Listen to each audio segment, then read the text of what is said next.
খলিফাতুল মুসলিমিন হযরত ওমর রাদিয়াল্লাহু তাআলা আনহু তিনি হিসাব করছিলেন। হঠাৎ করে দেশের প্রধান বিচারপতি হযরতে আলী রাদিয়াল্লাহু তাআলা আনহু আসলেন তার দরবারে। সালাম দেওয়ার পরে হযরতে খলিফা জিজ্ঞাসা করে, প্রধান বিচারপতি সাহেব, আপনি এসেছেন নিজের ব্যক্তিগত কোনো কাজে নাকি রাষ্ট্রের কাজে? যেহেতু আমি দেশের প্রেসিডেন্ট আর আপনি দেশের প্রধান বিচারপতি, তাহলে অবশ্যই রাষ্ট্রের কোনো কাজে আসবেন। হযরতে আলী ডাক দিয়ে বলে, খলিফা না, আমি এসেছি আমার পারিবারিক একটা জিনিসের সমাধান নেওয়ার জন্যে। হযরত ওমর যে হিসাব করছিলেন সঙ্গে সঙ্গে বাতিটা লিভিয়ে দিলেন।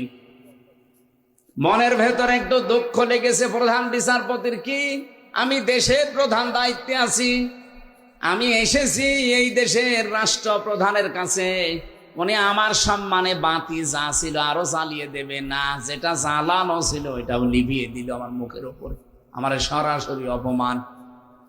হযরত ওমর বিষয়টা টের পেয়ে বললেন, প্রধান বিচারপতি আলী, আমি কিন্তু প্রথমে আপনাকে জিজ্ঞাসা করেছিলাম যে আপনি এসেছেন রাষ্ট্রের কাছে না ব্যক্তিগত কাজে। আপনি নিজেই বললেন যে আমি ব্যক্তিগত কাজে এসেছি।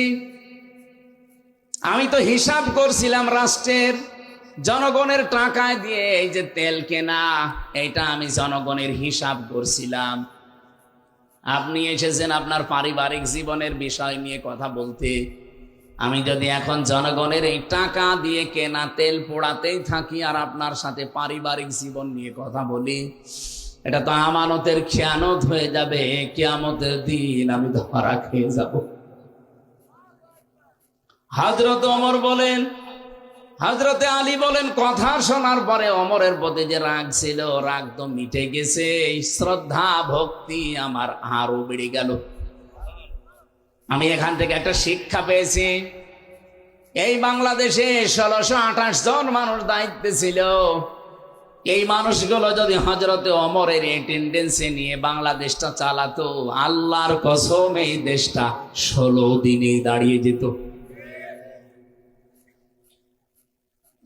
শুধু পোশাকে আশাকে আমাদের এই দেশে বাংলাদেশ, ভারত, পাকিস্তানে তাকওয়া আমরা মনে করি যে বিশাল তাকওয়াবান বুজুর্গ হয়ে গেছে, বিশাল মুত্তাকি। তো মুত্তাকি তো হওয়া লাগবে অন্তর থেকে।